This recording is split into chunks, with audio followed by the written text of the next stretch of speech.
Assalamualaikum warahmatullahi wabarakatuh. Halo teman-teman, perkenalkan nama saya Maudie Rizka Nurfania dengan NIM K1A1220070. Saya merupakan mahasiswa pendidikan dokter Fakultas Kedokteran Universitas Halu Oleo. Di sini saya akan menjelaskan atau memaparkan materi mengenai tugas pangan hayati laut yang berjudul Ostreoangasi atau tiram Australia. Ini merupakan sejenis kerang laut yang biasa kita temukan pada perairan Australia dan Selandia Baru. Untuk penjelasan lebih lengkapnya, silakan simak video ini. Oke, di sini saya akan membahas secara singkat mengenai Ostreoangasi atau tiram Australia. Nah, kita mulai dari yang pertama, yaitu morfologinya. Ostreoangasi atau tiram Australia ini adalah sejenis kerang laut yang dapat ditemukan di perairan Australia dan Selandia Baru. Untuk yang pertama, kita membahas cangkangnya. Cangkang dari tiram Australia ini berbentuk pipih dan tidak simetris, dan permukaan luar cangkangnya itu biasanya halus, sedangkan warna cangkangnya itu bervariasi dari abu-abu hingga coklat kekuningan atau hijau keabu-abuan, tergantung pada habitat dan lingkungan tempat mereka hidup. Yang kedua itu ada ligamen. Tiram Australia ini memiliki ligamen yang menghubungkan kedua cangkangnya. Nah, yang ketiga itu ada insan, di mana insan ini berfungsi untuk pertukaran oksigen dan karbon dioksida antara tiram dan air di sekitarnya. Yang selanjutnya itu ada mantel. Mantel ini berperan dalam pembentukan cangkang, produksi lendir pelindung, serta dalam pertukaran gas dan nutrisi. Yang selanjutnya itu ada kaki. Ostreoangasi ini memiliki kaki yang memungkinkannya untuk melekat pada substrat atau permukaan lain, seperti batu, pasir, dan substrat lainnya. Yang selanjutnya itu reproduksi. Nah, Ostreoangasi ini merupakan organisme hermafrodit, yang berarti bahwa individu memiliki kedua jenis kelamin, yaitu jantan dan betina, yang dapat memproduksi telur dan sperma secara bersamaan. Baik, untuk selanjutnya itu kita membahas mengenai klasifikasi. Nah, untuk klasifikasi dari Ostreoangasi ini itu ada filum. Filumnya itu Mollusca, kelasnya itu Bivalvia atau kerang-kerangan, ordonya itu Ostreoida atau kerang sejati, familinya itu berasal dari Ostreidae atau keluarga tiram, genusnya itu Ostrea, dan spesiesnya itu Angasi.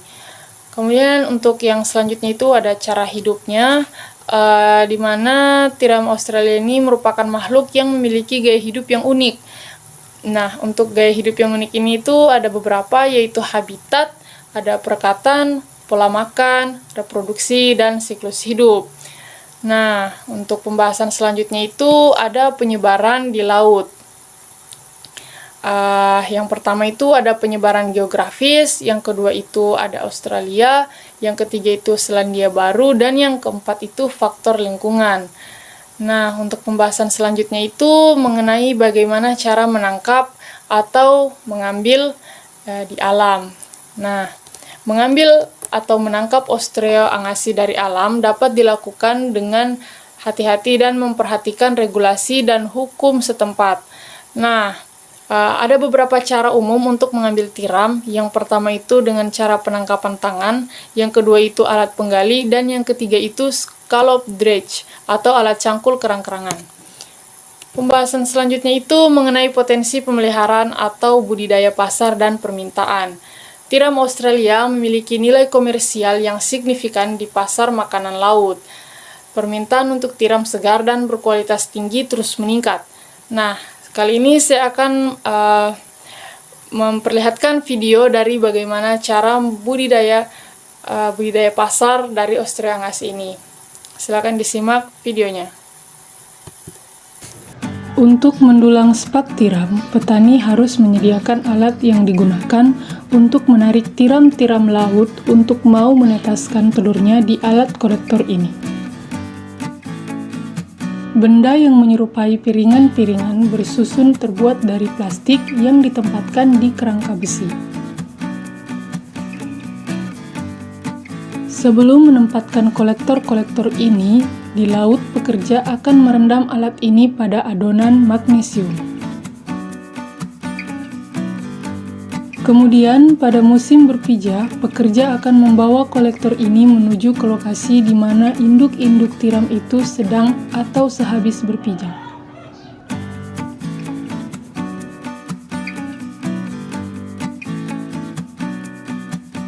Tempat yang paling ideal adalah masih pada daerah teluk sehingga kolektor-kolektor ini terlindung dari amukan angin dan gelombang yang dapat menghanyutkan alat ini.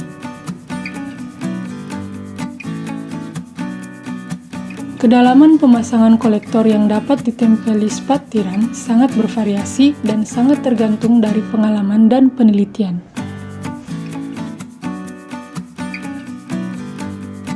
Hasil perolehan spat tiram dengan teknik ini sangat tergantung pada ketepatan waktu pemasangan kolektor. Keadaan ini dipengaruhi banyak hal, mulai dari lokasi, suhu, kadar garam, pasang surut, dan faktor lainnya.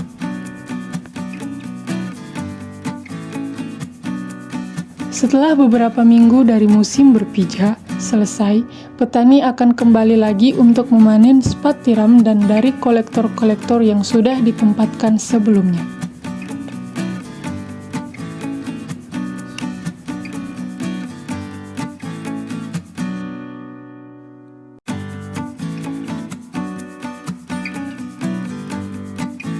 Berita bagusnya, alat kolektor ini sudah dipenuhi dengan spat atau benih tiram muda.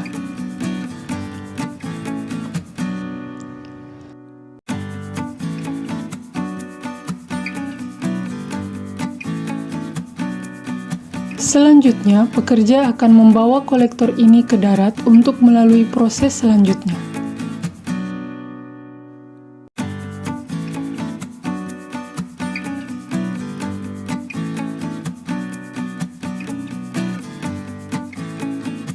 Di sini, pekerja sudah bersiap untuk merontokkan bibit tiram muda dari kolektor dengan mesin perontok khusus.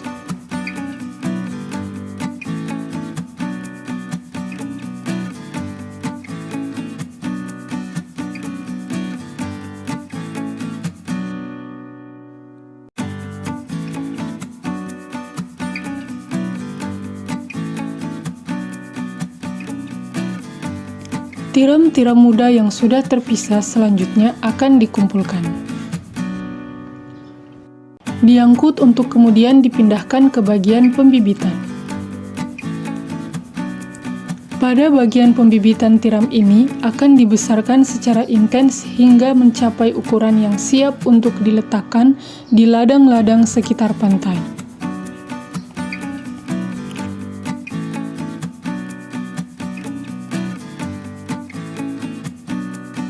Setelah tiram-tiram muda ini memenuhi ukuran standar, selanjutnya tiram-tiram muda ini akan dimasukkan ke dalam sangkar jaring yang kemudian ditutup dengan kabel kawat.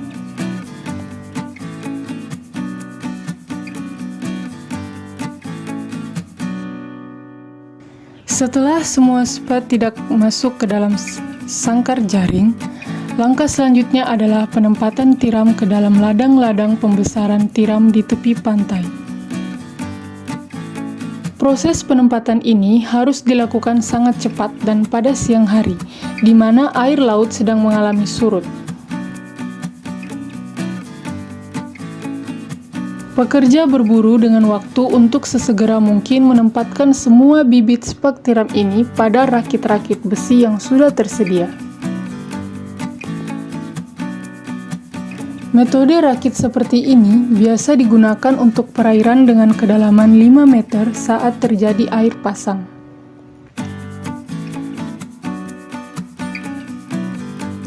Bibit tiram ini akan dibiarkan di ladang hingga mencapai ukuran 100 mm. Biasanya untuk mencapai ukuran ini diperlukan waktu pemeliharaan selama 12 hingga 18 bulan semenjak masa pengumpulan spat.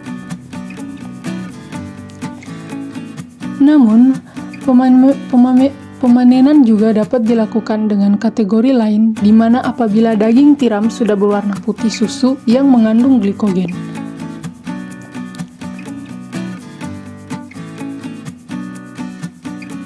Selama proses pembesaran ini, tidak akan sangat tergantung dengan kondisi suhu dan juga ketersediaan plankton alami sebagai sumber makanan utamanya. Sedangkan ketersediaan plankton sendiri sangat dipengaruhi oleh tingkat kesuburan pada lokasi budidaya. Selain plankton kalsium, juga diperlukan tiram untuk pertumbuhan dan kekuatan cangkang tiram. Ketersediaan kalsium alami dipengaruhi oleh lingkungan dalam air tempat di mana tiram dibudidayakan.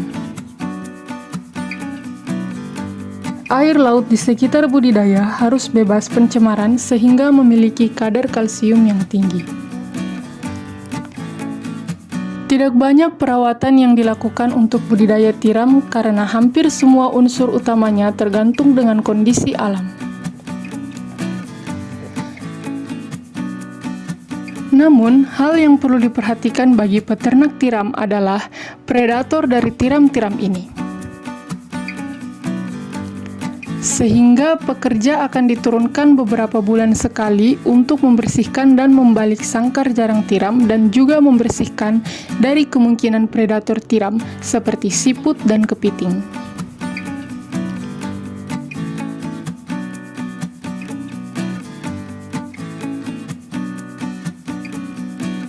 Selanjutnya adalah musim panen.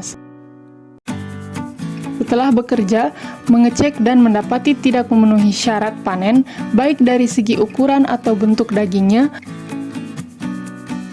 pekerja akan segera diturunkan dengan traktor untuk mengangkut sangkar jaring tiram dan membawanya ke pabrik pengolahan. Pada pabrik pengolahan tiram-tiram ini akan dimasukkan ke bak penampung untuk dicuci, kemudian akan berbaris terbawa konveyor untuk dibersihkan dari kontaminasi dan bakteri melalui beberapa tahapan dan langkah pembersihan, sehingga sampai ke proses pengemasan. Ya, baik, itulah tadi video mengenai budidaya pasar dari Ostreoangasi ini. Untuk selanjutnya kita membahas mengenai manfaat bagi manusia secara umum. Yang pertama itu ada sumber pangan, yang kedua itu pendapatan ekonomi, yang ketiga itu sebagai sumber protein, dan selanjutnya itu sebagai sumber mikronutrien, atau sebagai sumber mikronutrien, kemudian sebagai dukungan ekosistem dan sebagai pembersih lingkungan. Kemudian untuk selanjutnya itu ada kandungan gizi yang ada dalam daging, yaitu ada protein, lemak, karbohidrat, kalori, vitamin dan mineral, serta asam lemak omega 3. Dari kandungan gizi, kita beralih ke kandungan vitamin dan mineral yang ada dalam daging, yaitu ada vitamin B12, ada selenium, zat gizi, ada seng, ada fosfor, kalium, kalsium, ada vitamin A, vitamin D, dan magnesium. Selanjutnya itu ada pentingnya atau manfaat bagi tubuh. Nah, ada beberapa di sini, yaitu yang pertama sebagai sumber protein berkualitas tinggi, sebagai asam lemak omega 3, sebagai selenium untuk kekebalan tubuh, sebagai zat besi untuk transportasi oksigen, sebagai zat gizi penting lainnya, sebagai vitamin B12, sebagai kalsium untuk kesehatan tulang, sebagai kesehatan mata dan kulit, dan sebagai potensi manfaat antiinflamasi dan antioksidan.